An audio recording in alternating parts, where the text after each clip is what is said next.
Welcome to the Character Gallery. Thomas and James have many friends on the island of Sodor. Visit them all by pressing the left direction button on your controller. James is a medium-sized engine. His 6 driving wheels are not as big as Gordon's and not as small as Thomas's.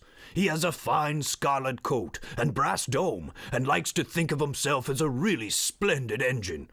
This can occasionally lead to highfalutin ideas about the sort of work suitable for such a noble creature. Invariably, they land James in trouble. Thomas can be described as a cheeky, fussy little engine. He often gets into scrapes, usually by being overeager to do things best left to bigger and more sensible engines. But clouds never last long in Thomas's life, and he's soon bustling about again, playing his part in the yard and on his very own branch line, of which he is extremely proud. Percy is the junior member of the principal team of engines. He's a happy little chap who's normally quite happy puffing around the yard, with no particular desire for adventure in the great world outside. He's always keen to oblige, a fact of which the other engines are apt to take advantage. Henry is a long, fast engine. He has a thoroughbred look, and like all thoroughbreds, tends to be somewhat highly strung and prone to illness. But he has his new shape now, and sympathetically driven, he'll give any engine a run for its money. Mavis is a feisty young diesel engine who works at the quarry. She's full of her own ideas and doesn't take kindly to advice. She has a lot to learn about trucks, but with Toby's help, she is learning to be a really useful engine. Gordon is the senior member of the engine family, the fastest and most powerful of my string, and he knows it. He's good-hearted, though, and always willing to forgive, and uses his superior strength to help smaller engines out of trouble. Edward is an older engine, but the most important thing about him is that he's kind. When the other engines misbehave, it's Edward that I turn to calm everyone down and restore order. Toby is old-fashioned, both in looks and outlook.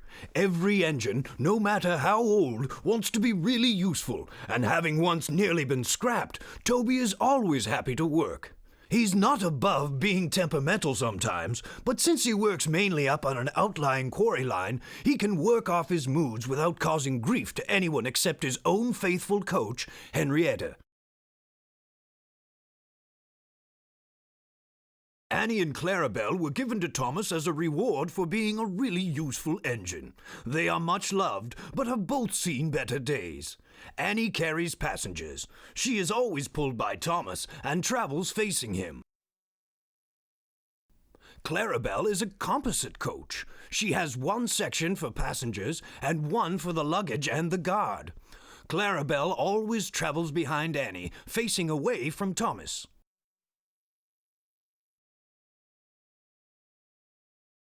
Bertie has a great deal in common with Thomas. Ever since their great race, they've been the firmest of friends. Bertie's strongest characteristic is his friendly grin and his readiness to help any engine prepared to admit that just sometimes roads have their uses as well as rails. In a railway family, Harold can hardly avoid having a high profile. He brings a welcome spot of dash to the quiet landscape of Sodor whenever he appears, and even if the noise he makes is occasionally wearing, he is good-hearted, and the engines are always pleased to see him. Like all cranes, Cranky has a high and mighty attitude, which often annoys the engines. Cranky knows that if he ever gets too big for his crane hook, the engines have ways of getting back at him. However, Cranky enjoys teasing them because he says it makes for good working relationships. But don't ask Percy if he agrees. Trevor is a very old tractor who enjoys to spend time dozing in the sun. However, he dislikes being left outside for too long and loves an opportunity to show he's still capable of a good day's work. Slow and steady and always with a smile, that's Terence. The subject of endless teasing from the younger engines because of his caterpillar tracks, Terence takes it all in good stride and gets on with the job, never hesitating to help out when an emergency pull is called for. It's been many years since I first came to Sodor as a railway engineer. I rose quickly in the company, being a director at an early age and eventually chairman. My imposing appearance, no less than my firm but kindly handling of both engines and staff, earned me the affectionate nickname of the Fat Director.